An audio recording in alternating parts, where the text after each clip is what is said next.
সাথে নিয়ে গেছে, নিয়ে যাওয়ার পরে আপনার ওই ভিটি জুয়েলের সাথে দেখা করছে।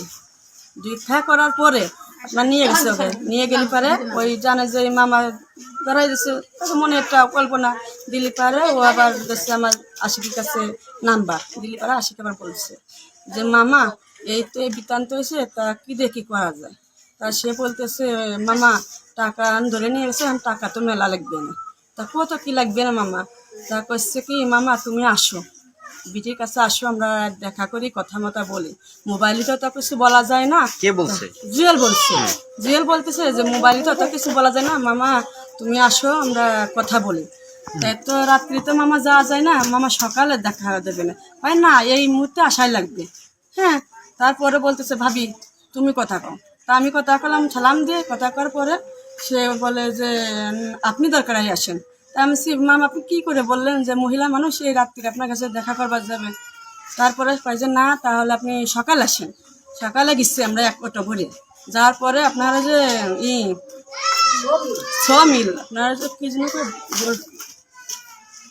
শ্মশানের কাছে মিলের হলে আমরা অটো ভরে গেছি। গেলে পরে আমাদের সাথে কথা বলেছি রাত্রেই। হ্যাঁ সকালে গেছি তা আমার সাথে কথা বলার পরে তাহলে জুয়েল বলতেছে যে এদিকটা আমরা বলতেছি, জুয়েল বলতেছে ডিবি যে আমার দেওরে বলতেছে তাজিবের কাছে যে জোর দিলেন তো না বেরোবেন না।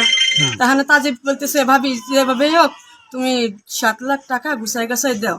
তাহলে কানতেছে, কয়জনে কানতেছে না না তাহলে আমাকে মোরা মুখ দেখবা। তা আমরাও কানতেছে তার শুনে।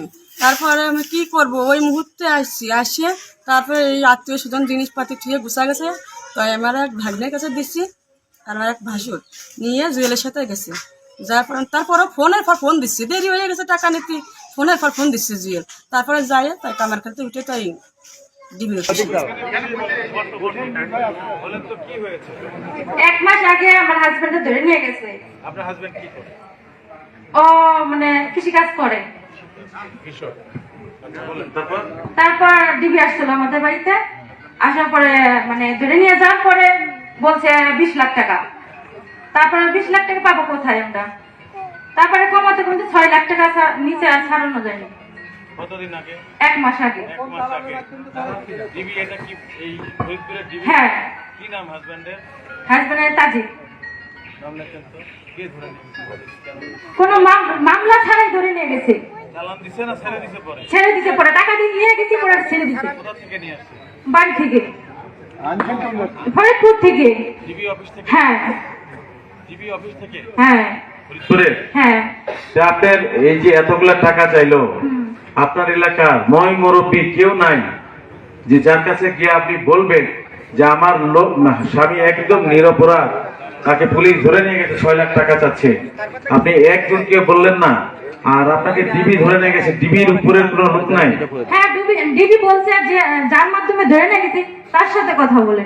না, আপনার স্বামীকে ধরে নিয়ে গেল ডিবির তো অফিসার ইনচার্জ একজন ইন্সপেক্টর, পুলিশ অফিসে ওখানে 3 জন অ্যাডিশনাল এসপি আছে, আমি এসপি আছি, যে আপনি কারো কাছে যাওয়ার কথা মনে হলো না, বা একটা লোককে পেলেন না আপনার এলাকা যে আমাকে একটু আমার স্বামীকে ধরে নিয়ে গেছে, একটু চলেন তো।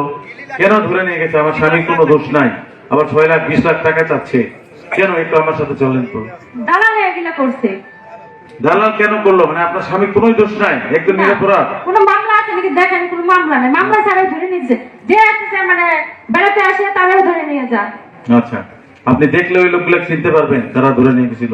আমি যদি দেখাই আপনাদের, মানে ডিবি অফিস, হ্যাঁ হ্যাঁ, ডিবি অফিস থেকে যে ছেড়ে দিল আপনাকে, কেউ কোন দালাল আপনাকে নিয়ে গেছে সাথে করে? নাম কি তার? না আচ্ছা, এখন প্রকাশ্যে বলা না, নাম আমি জানি না। ফোন নাম্বার নাই? আপনি যে ওখানে গেলেন, আপনাকে নিয়ে গেল কে ডিবি অফিসে? মানে হ্যাঁ, মানে ফোন দিয়ে বলছিল অমুক জায়গায় আসো। এই তো সেই ফোন নাম্বারটা তো আমার